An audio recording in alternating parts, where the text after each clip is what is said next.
ಒಬ್ಬ ವ್ಯಕ್ತಿಯು ತನ್ನ ಮೊಗ್- ಮೊಗ್- ಮೊಮ್ಮಗನ ಜೊತೆ ಉದ್ಯಾನವನದಲ್ಲಿ ಹೋಗುತ್ತಿದ್ದ.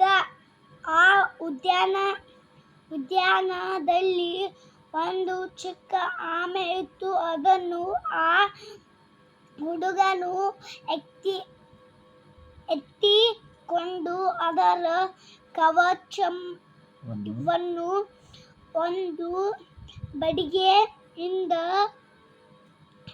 ತೆರೆಯಲು ಪ್ರಯತ್ನಿಸಿದ. ಆಮೆಯು ಆಗ ತನ್ನ ಕವಚದೊಳಗೆ ತೂರಿಕೊಂಡಿತು. ಆಗ ಅಜ್ಜನು, ಬಿಡು, ನಿನ್ನಿಂದ ಆಗಲ್ಲ, ನಾ ತೋರಿಸ್ತೀನಿ ಎಂದ.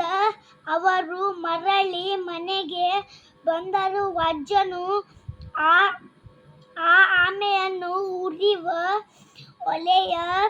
ಒಲೆಯ ಹತ್ತಿರ ಇಟ್ಟ.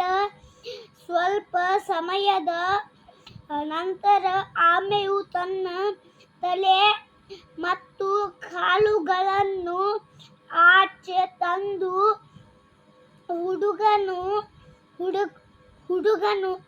ಹುಡುಗನ ಕಡೆ ಹೊರಟಿತು.